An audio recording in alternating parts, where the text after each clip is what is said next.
मेरा नाम रबीना है। कुदरत ने मुझे खूबसूरती देने में कोई कमी न की थी। अपने माता पिता की इकलौती जान थी। मैं पढ़ाई करने के साथ साथ मुझे चित्रकारी करना बहुत पसंद था। प्रकृति के सुंदर सुंदर दृश्यों को बड़ी ही बारीकी से अपने चित्रों में उतार लेती थी। अपने हुनर के चलते नन्ही उम्र में ही मैं कई प्रतियोगिताओं की विजेता भी बनी थी। मेरी इस कला से बड़े बड़े लोग भी प्रभावित हुए बिना नहीं रह पाते थे।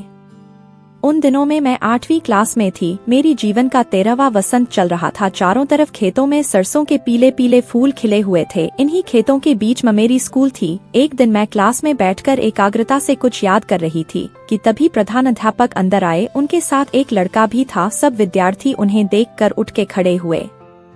उन्होंने सबको बैठने के लिए कहा और साथ ही अपने साथ आए उस लड़के के बारे में बताया जो लगभग 15 साल का था। दिखने में सांवला था पर चेहरे पर बहुत सुंदर था। उसकी आंखों में भविष्य के ढेर सारे सपने थे। इतनी कम उम्र में उसने किताब लिख डाली थी जिसके प्रचार के सिलसिले में वो बहुत दूर से आया था। फिर उसने अपनी लिखी अच्छी अच्छी कहानियां सुनाई जिसे सुनकर सब गदगद हो गए।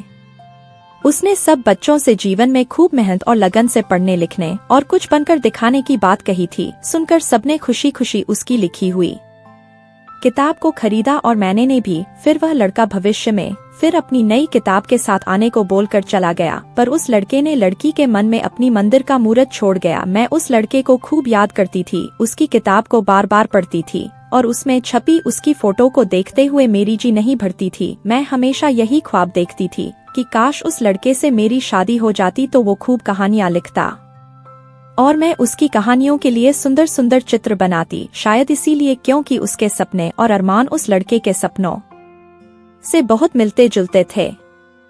समय पंख लगाकर उड़ता रहा। मैं उस लड़के का इंतजार करती रही। मैं रोज भगवान से उसकी नई किताब के लिए प्रार्थना करती थी। धीरे धीरे दिन महीने और साल गुजर गए पर वह लड़का फिर कभी नहीं आया। अब मैं स्कूल से कॉलेज में पहुंच गई। अब मैं काफी बड़ी और पहले से ज्यादा खूबसूरत हो गई थी, पर ना जाने क्यों वह उस लड़के को कभी भूल ही नहीं पाती हूँ।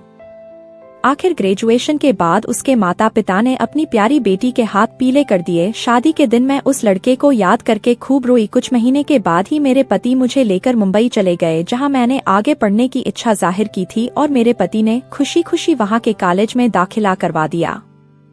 फिर एक दिन कुछ ऐसा हुआ जिसकी मैंने कल्पना तक नहीं की थी। वही लड़का जिसके ख्वाबों और ख्यालों में वह हमेशा खोई रहती थी, आज कई सालों के बाद वही लड़का मेरी नजरों के सामने था। पता चला कि वह अपनी नई किताब के प्रमोशन के सिलसिले में कॉलेज आया था। मैं देखती ही रह गई। वो पहले से भी ज्यादा स्मार्ट और हैंडसम दिख रहा था, लेकिन चाहकर भी उससे बात ना कर सकी। मैं बस उसे जी भर के देख लेना चाहती थी, पर इस बार वो अपनी किताब खुद लेकर नहीं आया था, बल्कि सबको ऑनलाइन खरीदने के लिए कहकर चला गया था। बगैर उससे मिले वो एक बार फिर मेरी नजरों से दूर जा चुका था। उसने भी एक किताब मंगवाई। यह किताब खुद उस लड़के की प्रेम कहानी थी, जिसे पढ़कर उसकी आंखें भर आई थी। पढ़कर अब मैं उस लड़के से मिलना चाह रही थी और उस लड़के को देखना चाहती थी जिसे मैं बेपनाह जान से भी ज्यादा प्यार करती थी। संयोग से कुछ दिन बाद ही मैं अपने पति के साथ गेट ऑफ इंडिया घूमने गई। वहां अचानक उसे समुद्र की तरफ देखते हुए वो लड़का दिखा। उससे मिलने के लिए जैसे ही मैंने अपनी कदम आगे बढ़ाई कि अचानक एक बेहद खूबसूरत हसीन लड़की प्यार भरी मुस्कान बिखेरते हुए उस लड़के के पास आई। उसके हाथों में आइसक्रीम थी जिसे दोनों बड़े ही प्यार से हंसी खुशी से खाने लगे। पहले तो मैं उस लड़की की खूबसूरती को देखकर शर्मा गई, फिर मुझे एहसास हुआ कि उस लड़की के आगे खुद वो कुछ भी नहीं है और उनका आपस में इतना हसीन प्रेम देखकर मुझे अपना प्यार ना के बराबर लगने लगा था। मुझे मानना पड़ा कि जोड़ी ऊपर वाला ही बनाता है और जो होता है अच्छे के लिए ही होता है, क्योंकि हम जिसे चाहते हैं वह हमें मिल जाए तो वो प्यार नहीं होता है, बल्कि हम जिसे चाहते हैं वो हमेशा खुश रहे, यही प्यार होता है। सोचते हुए मेरे कदम पीछे की तरफ मुड़ गए, मेरे पति की तरफ। दोस्तों, उम्मीद करती हूँ आपको हमारी कहानी पसंद आई होगी। कहानी पसंद आई है तो वीडियो को लाइक करें और चैनल पर नए हैं तो चैनल को सब्सक्राइब करें और नोटिफिकेशन बेल को जरूर दबाएं ताकि अगली अपडेट सबसे पहले आपको मिले।